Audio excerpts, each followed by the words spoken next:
Ok, bueno, fascia cervical. El cuello, como recordarán, está comprendido por lo que es el cuello parietal, que vienen siendo los músculos que rodean la columna vertebral, y el cuello visceral, que se encuentra en el eje del cuello y está representado por las vísceras del cuello: faringe, laringe, ¿sí?, esófago, tráquea.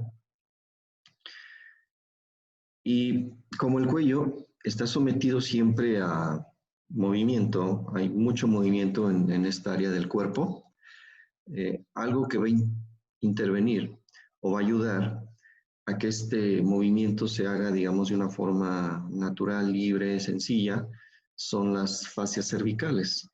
Las fascias cervicales son envolturas, por así decirlo, dispuestos en diferentes capas en el cuello. Cada músculo del cuello, cada víscera del cuello está rodeada por esta fascia, por esta protección. Es de importancia clínica para nosotros, más para el otorrino, pero es necesario que nosotros comprendamos las fascias cervicales, porque entre una fascia y otra hay espacios virtuales. Es decir, que en condiciones normales está una fascia, está la otra fascia, ¿sí? No debe haber espacio entre ellos. Se vuelve espacio verdadero cuando es invadido por aire o material purulento, ¿sí?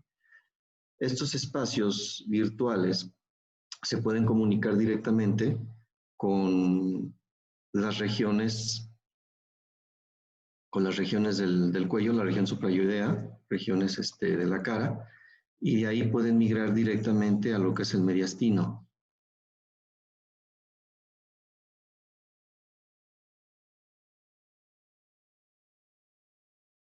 Ok, muy bien.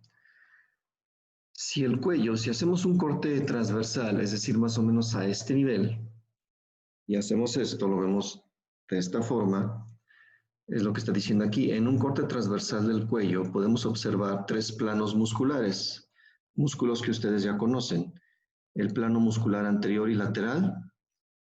Aquí mencionamos sobre todo el esternocleidomastoideo. Plano muscular medio, que están representados por los infrayoideos. El plano profundo, los prevertebrales, y los de la región lateral profunda, que son los escalenos. Vísceras del cuello situadas entre los planos musculares medio y profundo, corresponde a la faringe, laringe, esófago, tráquea y la glándula tiroides. Paquete neurovascular del cuello, constituido por la vena yugular interna, la carótida y el nervio vago. Todas las estructuras antes descritas presentan un revestimiento, como les explicaba al principio, de tejido laxo, denominado como fascia cervical. Tiene como función proporcionar el deslizamiento de las estructuras que contienen y facilitar la movilidad. Tiene importancia clínica en la propagación de infecciones a distancia originadas en el complejo maxilofacial. La fascia cervical a su vez se divide, digamos, en tres planos: lámina superficial o de revestimiento, lámina pretraqueal y prevertebral.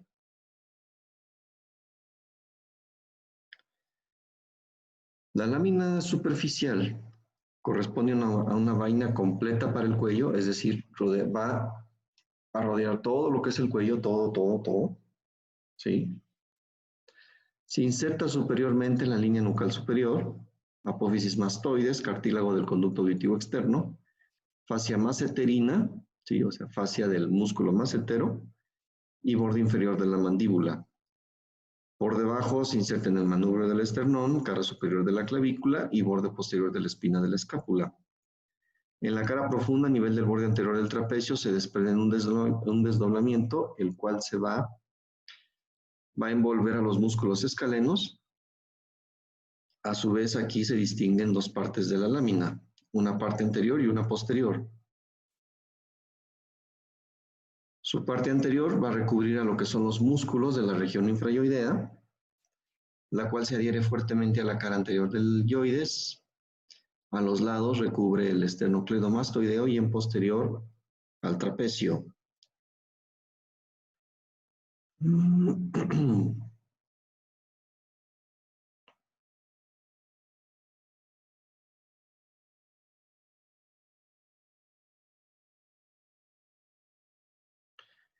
Lámina pretraqueal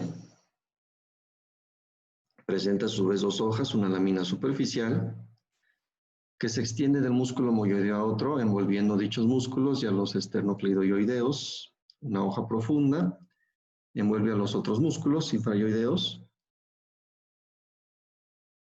Ok. Para no entrar en mucho detalle, la lámina pretraqueal es la encargada, por así decirlo, de envolver a las vísceras del cuello. Así de sencillo. La superficial va a lo que es envolver todo el cuello en conjunto. La pretraqueal específicamente a las vísceras del cuello. Y la última, la pretraqueal, digo la prevertebral, como su nombre lo dice, a los músculos prevertebrales. Esas son las fascias en términos sucintos. Aquí pues explica obviamente las inserciones, las relaciones. No tiene mucho caso. Nada más quiero que me ubiquen esos tres componentes de la fascia cervical.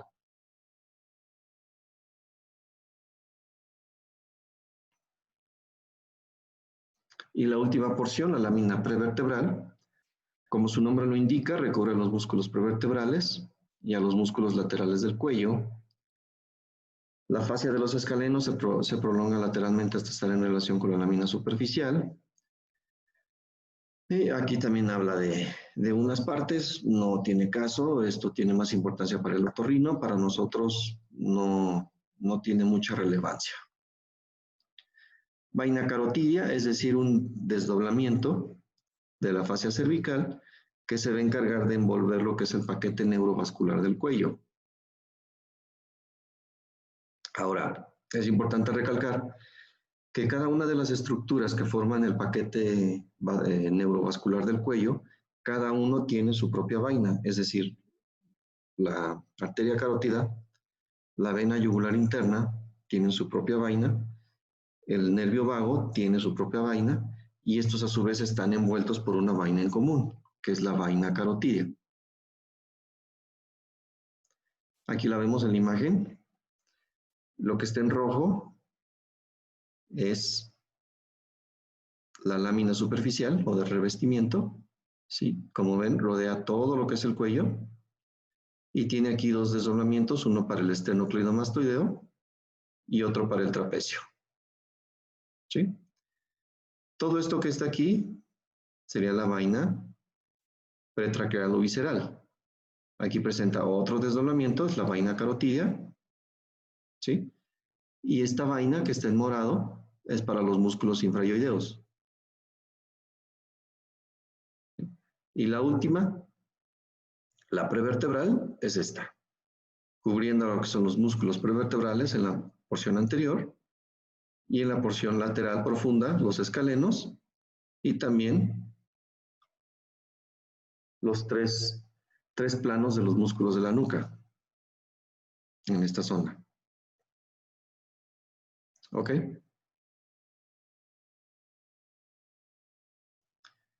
Y otra vista, ¿sí? La roja es la vaina de revestimiento, lo que está en azul, la petraqueal, la que envuelve las vísceras del cuello, ¿sí? Aquí está diferenciado, digamos, en verde, porque esta es una zona de importancia clínica, ¿sí? Porque de aquí, si hay alguna infección, digamos, a este nivel, se puede diseminar al tórax por esta vía. Y la lámina prevertebral, que está en color naranja. Y es básicamente todo. ¿Sí? ¿Alguna duda de fascia cervical? ¿No? Profe, dijo que la vaina carotidia rodea a la carótida, al vago y a qué más. Y a la vena yugular interna. Ok, gracias. Uh-huh.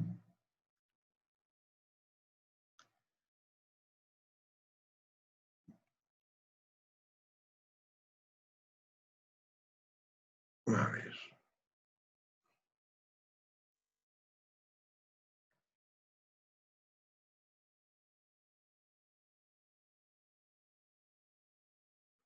Ok.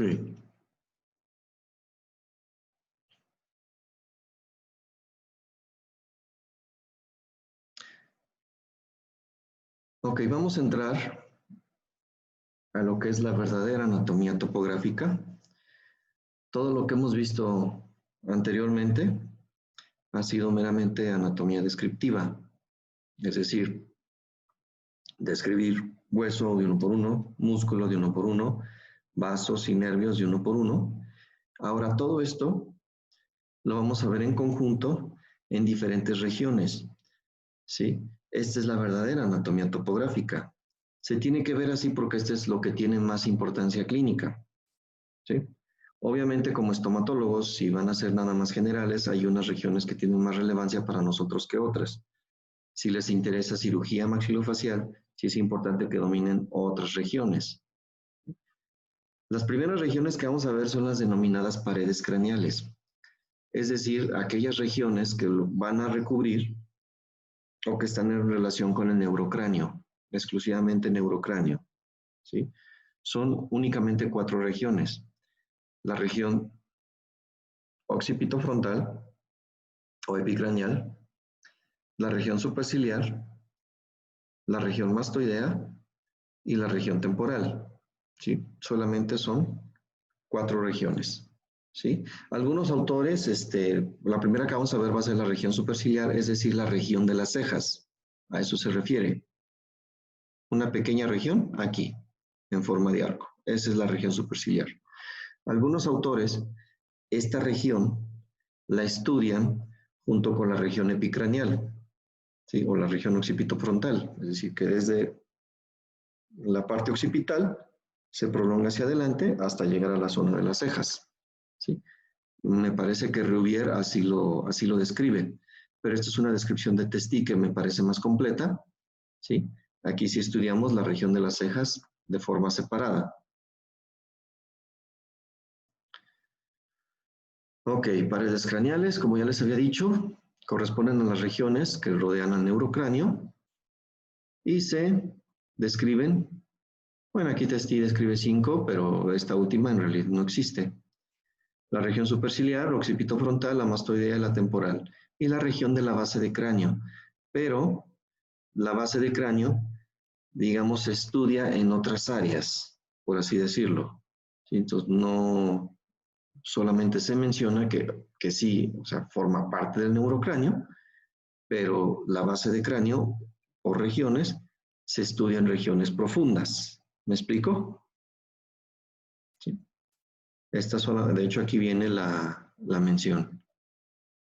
La base de cráneo no puede estudiarse aisladamente porque corresponde a estas regiones, región de la nuca, faringe, fosas nasales, región auricular, cigomática y orbitarias, lo que es la región de la base de cráneo. Superciliar, llamada así por corresponder a las cejas, es una pequeña zona ubicada en la frente, entre la frente y los párpados. Límites, ok. Ahora vamos a entrar, para estudiar cada región, debemos saber conocer sus límites, ¿sí? Hasta dónde llega una región y dónde empieza otra. Muchos de estos límites, su compañera Carla creo que no se puede conectar. ¿Quién ha tenido problemas de conexión? Porque no se han conectado todos, a lo más que llegan es conectarse 27 de 31. ¿Alguien ha tenido problemas de conexión?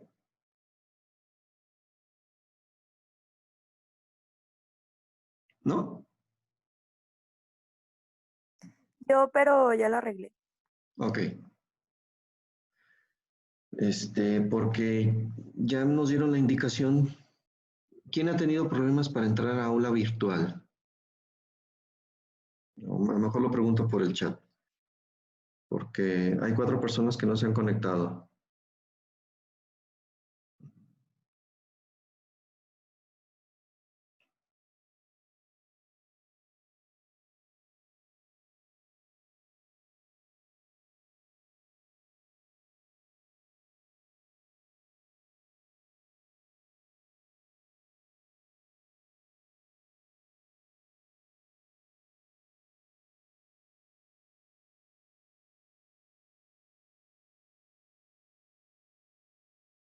Ok.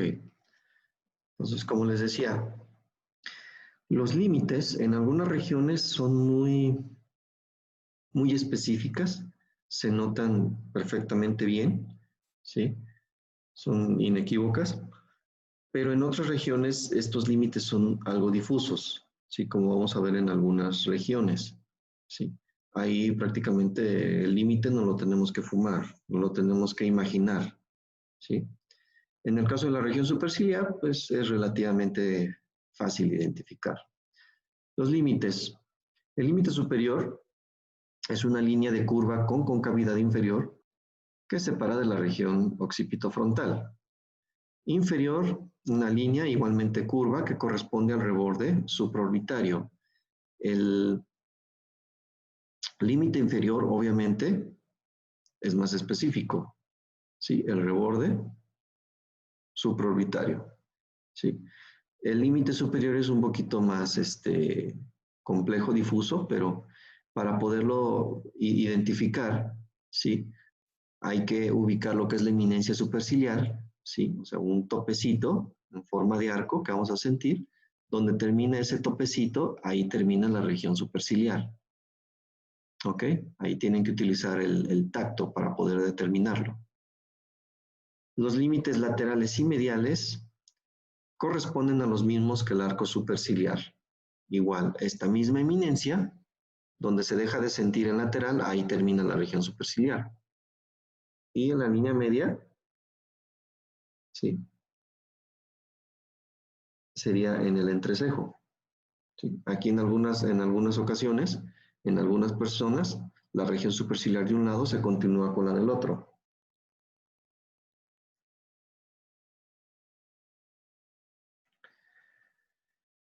Esto es lo importante en clínica, lo que vienen siendo los planos anatómicos, ¿sí? Es decir, si hacemos una incisión, ¿con qué nos vamos a encontrar primero? Si disecamos, ¿qué plano le va a corresponder? Y así sucesivamente hasta llegar al último plano que vendría siendo el hueso, ¿sí? Obviamente esto tiene importancia clínica si van a operar, ¿sí? Esto ya le tocaría al cirujano maxilofacial. El cirujano maxilofacial tiene que dominar este tema. Presenta 6 planos: la piel, tejido celular subcutáneo, plano muscular, tejido celular submuscular, periósteo y hueso. Hay algunas regiones donde estos planos sí les voy a exigir que se los aprendan, en otros solamente los vamos a mencionar porque no la van a volver a ver. Esta es una de esas, no la van a volver a ver.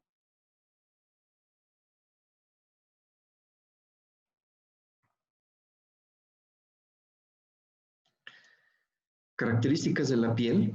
Sí, obviamente en este primer plano vamos a encontrar la piel y las cejas. La piel es gruesa, fuertemente adherida y rica en glándulas sebáceas. Las cejas se dividen en 3 porciones.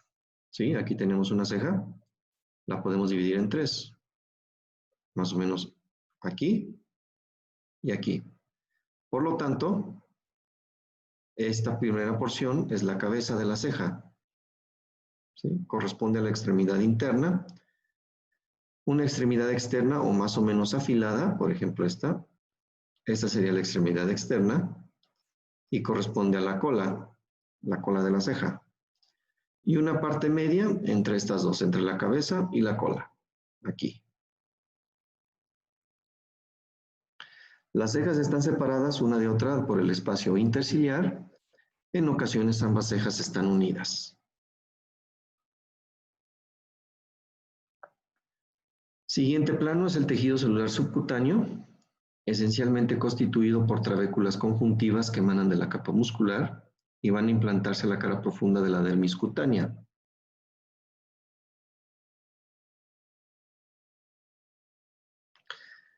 Contiene una pequeña cantidad de grasa, eso es lo más relevante de este plano. Capa muscular. Constituida a su vez de 2 capas, una capa superficial y una capa profunda.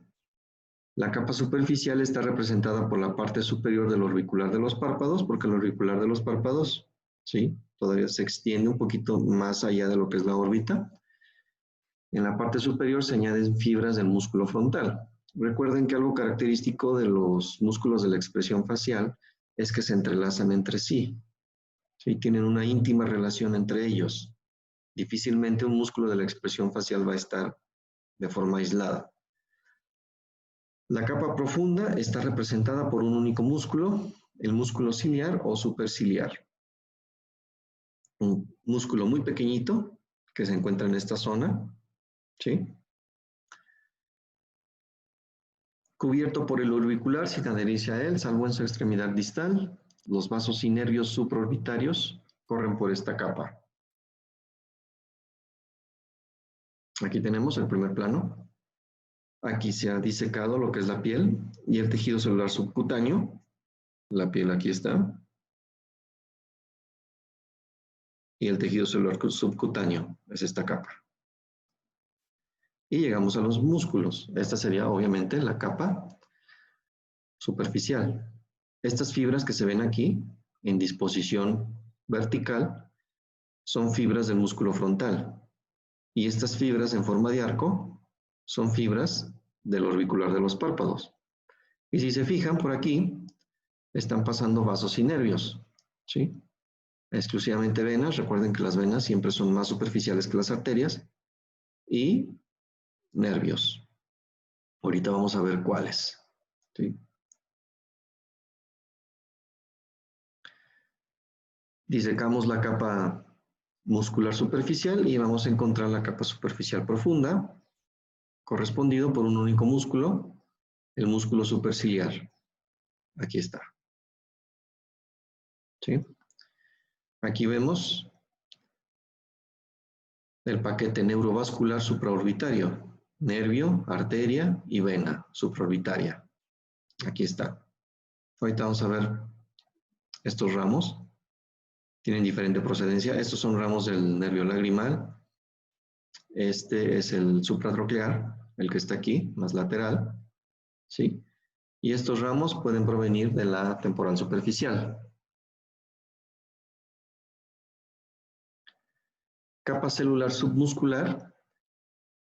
Encontramos solamente una lámina de tejido conjuntivo laxo, desprovisto de grasa, que permite el libre deslizamiento de la ceja sobre la capa subyacente. Periósteo, como saben, todo hueso está recubierto por una lámina. Esa lámina recibe el nombre de periósteo. El periósteo de esta región se continúa directamente con el pericráneo, por debajo con el periósteo de la órbita. Y plano esqueletal representado por los arcos ciliares o superciliares del hueso frontal, eminencia frontal media o glabela. Sí, esto ya lo vimos en osteología. Vasos y nervios, esto es lo que luego a veces se les complica, ¿sí? El diferenciar qué vasos y nervios se encuentran presentes en la zona. De arterias vamos a encontrar la arteria frontal y la supraorbitaria procedentes de la arteria oftálmica y arterias terminales de la temporal superficial. Las terminales de la temporal superficial las vamos a encontrar en la porción más distal, ¿sí? La frontal y supraorbitaria la vamos a encontrar en esta zona. Volvamos a la imagen. Miren, estas son ramas de la temporal superficial. Y estos son vasos supraorbitarios, la arteria frontal, y este es el nervio supratroclear.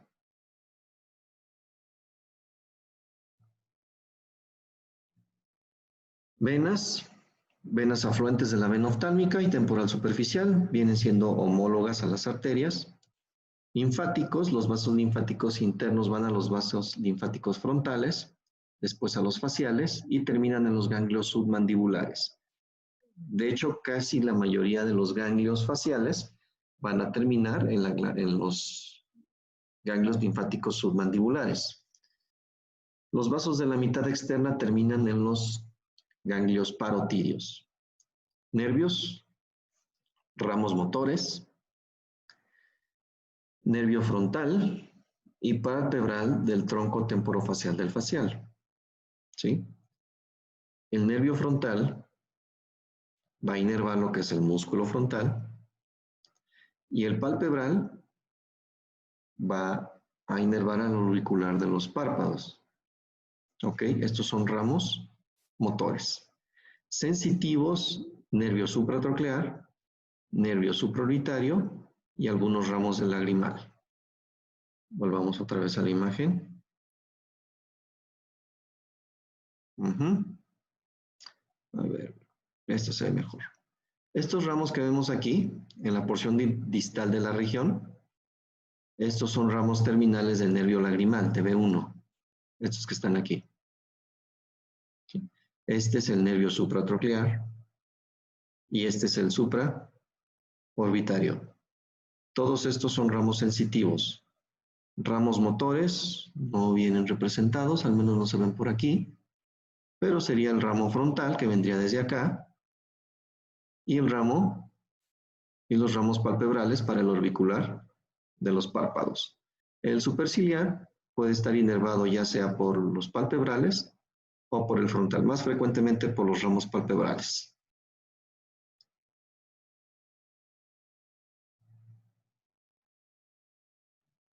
Ok. ¿Alguna duda de esta primera región? No. No. Ok. Ok, entonces vamos con la siguiente.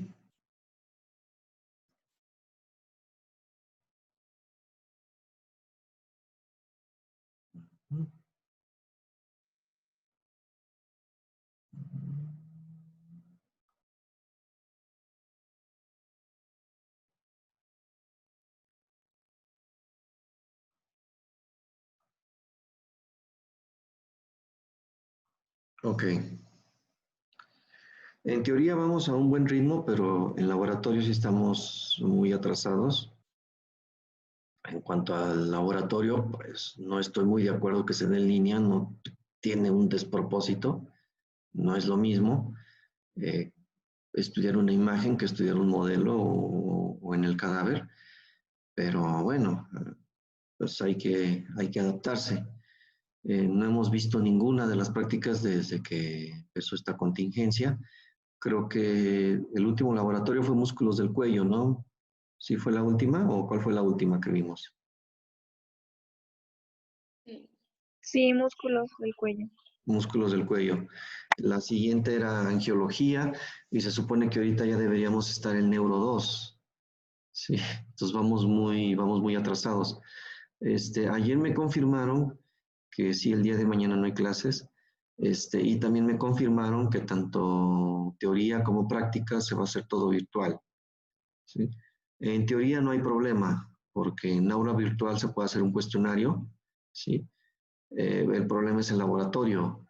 Necesito ver o investigar una aplicación o una plataforma que me permita hacer exámenes con imágenes.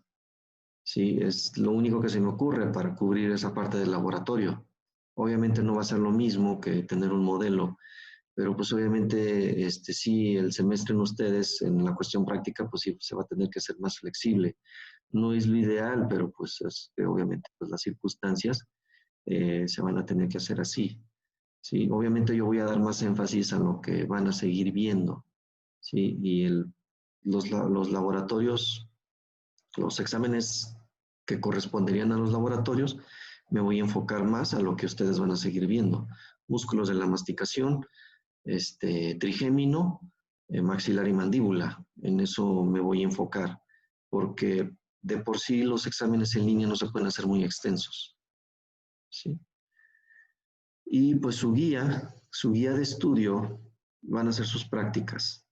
Sí, de hecho es muy probable que las mismas imágenes que les ponga en sus prácticas las vaya a usar para los exámenes. Sí, entonces para que los vayan repasando. Básicamente Netter. Estudiar y repasar Netter. ¿Ok? De la región occipito frontal es la región más elevada y extensa de las paredes craneales. Es impar, central y simétrica.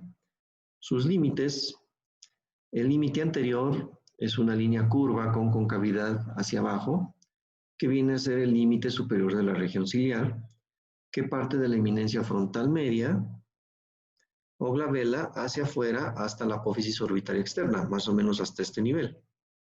¿Sí? Posterior, este límite sí es un poquito más, más fácil de identificar, es la protuberancia occipital externa y las líneas nucales superiores. Los límites laterales es una línea irregular, continuación de la línea nucal superior, pasando por encima de la apófisis mastoides, ¿sí? Es decir, la línea curva occipital, línea curva nucal, perdón, la prolongamos un poquito, que cruce más o menos por la base de la apófisis mastoides, y de ahí el límite lateral va a ser la línea curva temporal superior, hasta llegar a la apófisis orbitaria externa. Planos anatómicos: piel, tejido celular subcutáneo, plano musculoaponeurótico, plano subaponeurótico, periósteo y plano esquelético. La piel, el espesor varía, el cual aumenta de delante hacia atrás, es decir, adelante es más gruesecita y se va adelgazando conforme nos vamos acercando a la región occipital. La parte correspondiente a la frente está desprovista de pelo. La implantación de cabello varía según el individuo, ¿sí? De hecho, hay un punto craniométrico que se llama tritium. También lo vamos a ver, y eso ya es parte la última unidad que vamos a ver del curso, en donde se ubica en la zona de implantación del pelo. Ahí sería tritium. Este punto yo generalmente no lo utilizo porque puede variar. En algunas personas la implantación lo pueden tener más abajo o lo pueden tener más arriba. Y los autores, cuando dicen que si no existe implantación, o sea, si el paciente tiene alopecia, tritium se ubica en la primera arruga. Por ejemplo, en mí, tritium estaría aquí si fuera calvo. ¿Sí? Entonces no tiene mucho sentido, no es un punto que sea muy estable. Yo personalmente no lo utilizo. ¿Sí? La implantación del cabello varía según el individuo. El cabello irradia alrededor de un punto central o remolino, como estamos viendo aquí en la imagen, ¿sí? Como podemos ver aquí, ¿sí? El cual se ubica más o menos a la mitad del bregma. Bregma es otro punto craniométrico y recibe el nombre de espiga. La piel de esta región es rica en glándulas sebáceas y sudoríparas.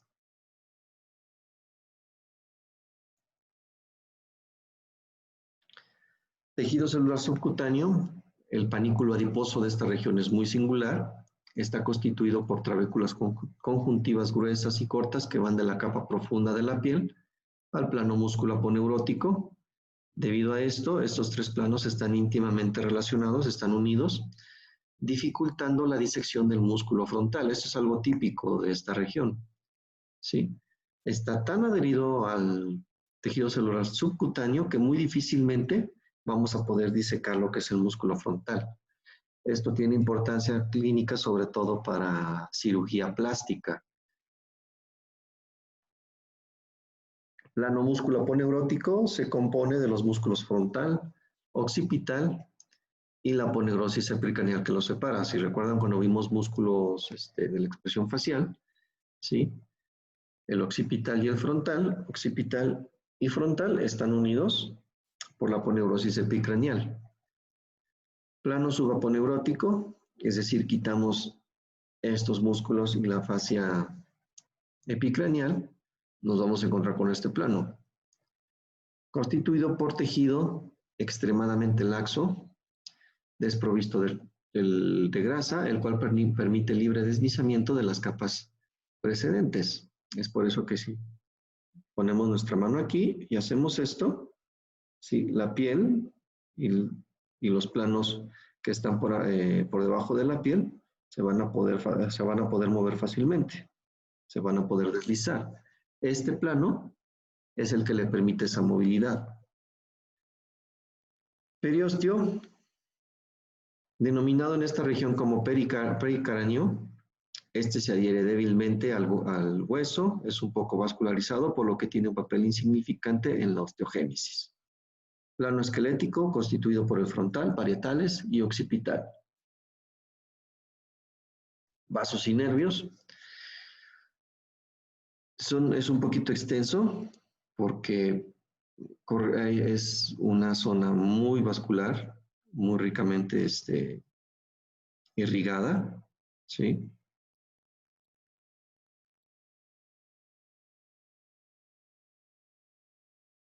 Eso es algo típico cuando un paciente recibe un golpe o tiene una herida sobre esta región.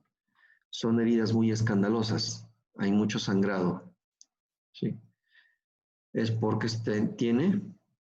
está muy ricamente vascular.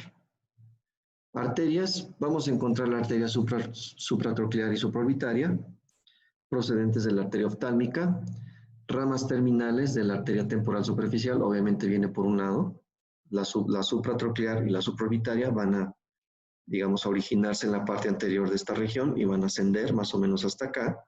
De la parte lateral viene la temporal superficial, la auricular posterior y la occipital. Dichos ramos terminales se anastomosan conjundiéndose entre sí. Es decir, de todas estas arterias que ascienden, ¿sí? Al llegar más o menos a este nivel, todas se van a anastomosar y van a formar una rica red vascular. Venas son homólogas a las arterias, forman un amplio plexo. Al igual que las arterias, estas se disponen en el plano subcutáneo. Se dividen en tres segmentos: las venas anteriores, que van a desembocar en la vena supratroclear y supraorbitaria. Estas a su vez van a llegar a la vena facial. Las venas posteriores, representadas por las venas occipitales, y las venas laterales, representadas por la vena temporal superficial, ¿sí? Y aquí faltó la auricular posterior. ¿Alguna duda con irrigación de esta zona? ¿Sí? Ok. Otra vez. Arterias y venas, supraorbitaria, supratroclear, en la parte anterior.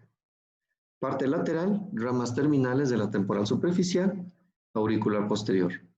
Y en la región posterior, la parte posterior, la arteria y vena occipital. ¿Ok? Nervios. Nervios motores que vamos a encontrar en esta zona es el nervio frontal del facial, el auricular posterior del facial, ¿sí?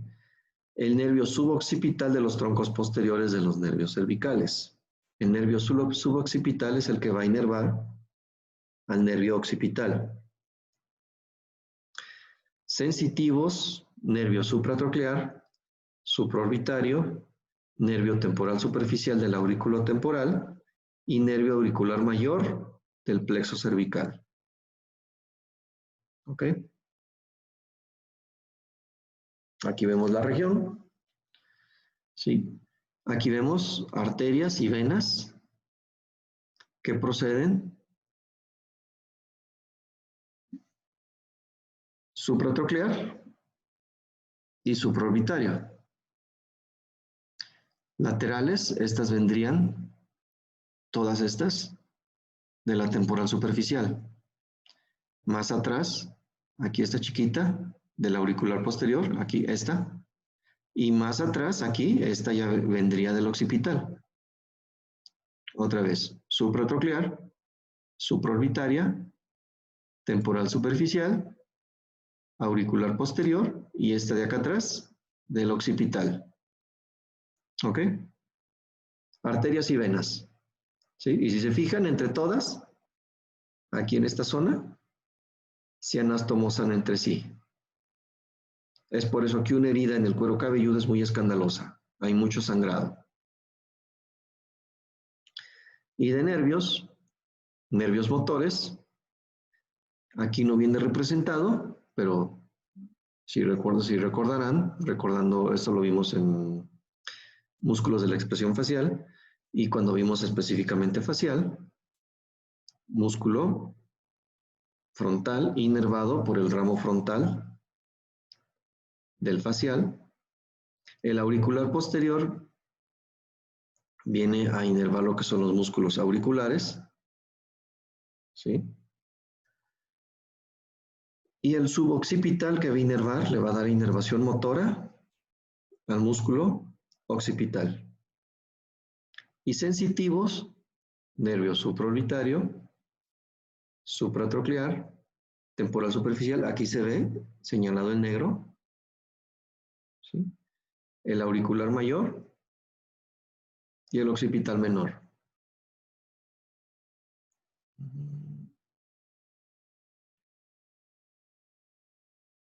Ok.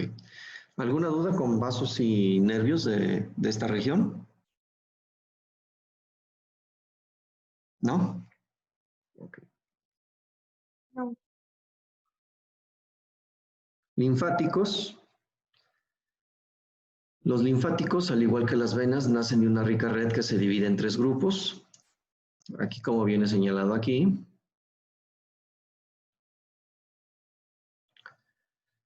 Grupo frontal, grupo parietal y grupo occipital. Los linfáticos occipitales terminan en los ganglios suboccipitales u occipitales. Yo se los di como occipitales. Apréndenselo así, es más sencillo. A nivel de la inserción del músculo esternocleido mastoideo y trapecio, es decir, a nivel de la apófisis mastoides.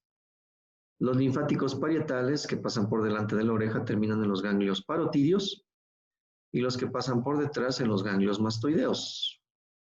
Y los frontales, que vendría siendo esto, siguen a los vasos de la vena facial y terminan en los ganglios submandibulares. Aquí lo vemos. Aquí, o sea, la región frontal a su vez se divide en 2. ¿Sí? Los anteriores van a llegar hasta los ganglios submandibulares y los posteriores van a llegar a los preauriculares o parotidios. En esta zona es parotidia, pero los que están por delante del pabellón auricular reciben el nombre también de preauriculares. Otra vez, región posterior a los ganglios occipitales, región parietal a los ganglios mastoideos y la región frontal se divide a su vez en 2. La porción más anterior va a drenar hasta los ganglios submandibulares y la región posterior a los ganglios parotidios preauriculares. ¿Sí? ¿Alguna duda con drenaje linfático?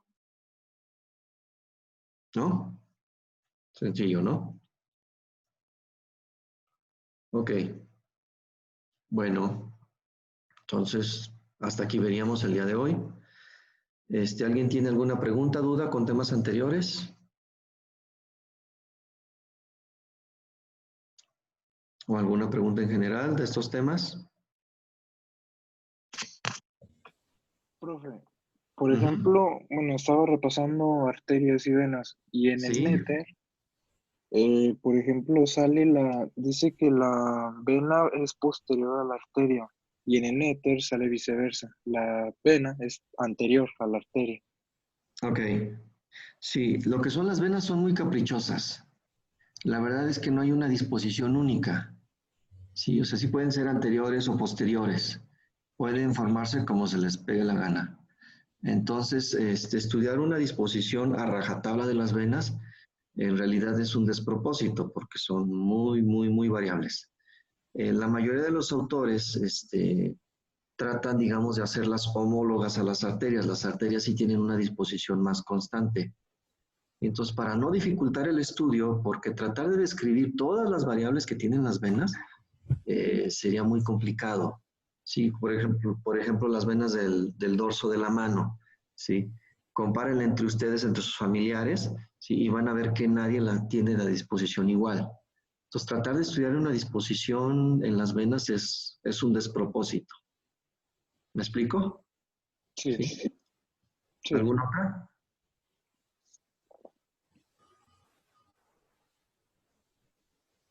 ¿Otra pregunta?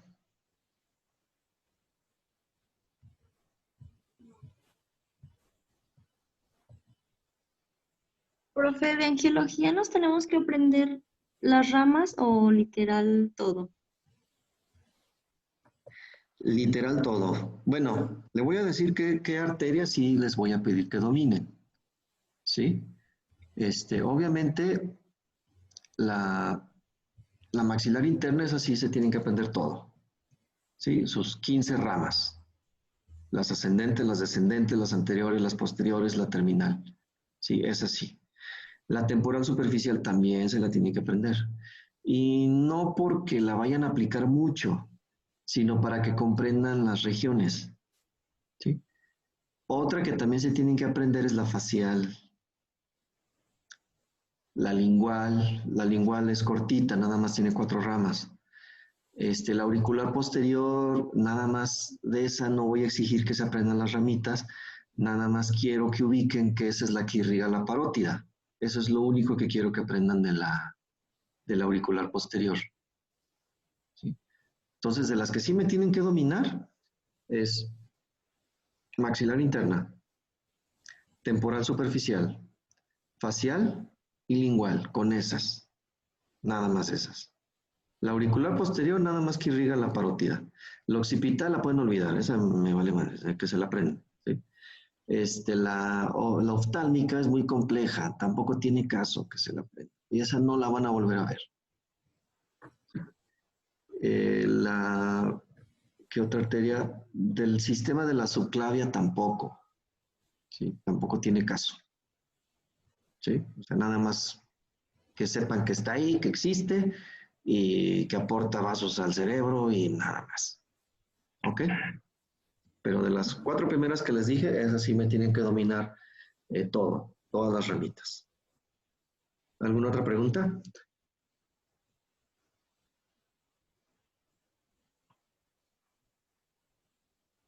¿Alguien más?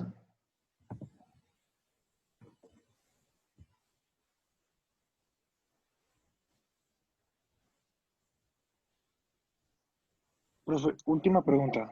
Sí, Por ejemplo, en venas, sí. en los senos, bueno, los senos de la dura madre, tenemos que aprendernos todas las afluentes. No, nada más de los senos voy a pedir que nada más me lo sepan ubicar. Pero pues debido a esta contingencia, pues yo creo que lo voy a pasar por alto. Pero los senos venosos en realidad son muy sencillos. Sí, no creo que tengan problemas en ubicar el seno longitudinal superior, el inferior, el seno recto, el transverso, el sigmoideo, el cavernoso. eh, Son muy sencillos de aprender.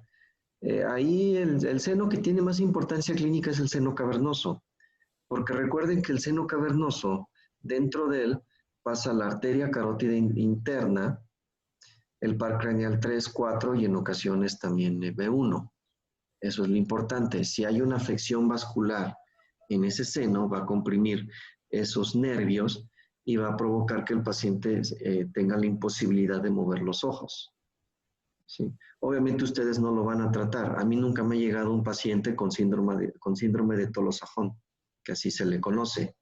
¿Sí? Pero es importante que lo conozcan. ¿Sí? Sobre todo porque si van a hacer su servicio social en hospital, ¿sí? Pues por lo menos para que no me los agarren en curva, porque luego a veces es muy frustrante que a ustedes como dentistas los quieran ver como menos, los quieran hacer menos. Entonces, pues demuestren un poquito más de conocimiento y que tienen conocimiento de otras áreas, no nada más boca. ¿Ok? Sí, profe, gracias. ¿Alguna otra? Profe, yo tengo una duda sobre los nervios. ¿Es Sí. importante que nos sepamos de todos el trayecto o con que nos sepamos sus ramas colaterales y terminales? No, obviamente hay algunos nervios que sí es importante que conozcan el trayecto. Sí, porque el trayecto es para comprender su territorio y sobre todo en anestesiología, la aplicación clínica que les van a dar. ¿Sí? Ajá. Ok, sobre todo eso sí. El trayecto, digamos, intracraneal no me interesa tanto, me interesa más lo que ustedes van a usar en la clínica. ¿Sí?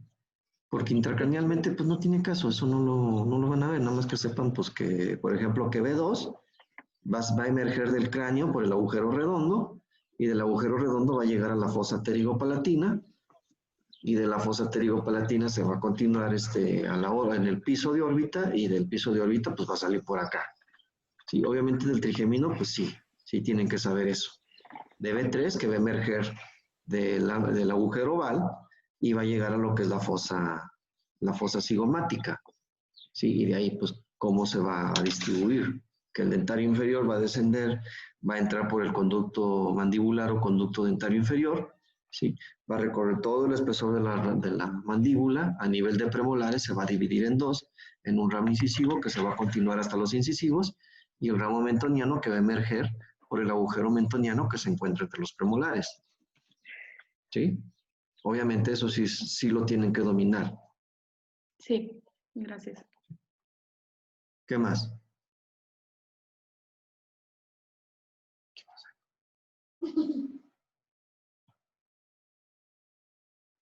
¿Alguna otra pregunta?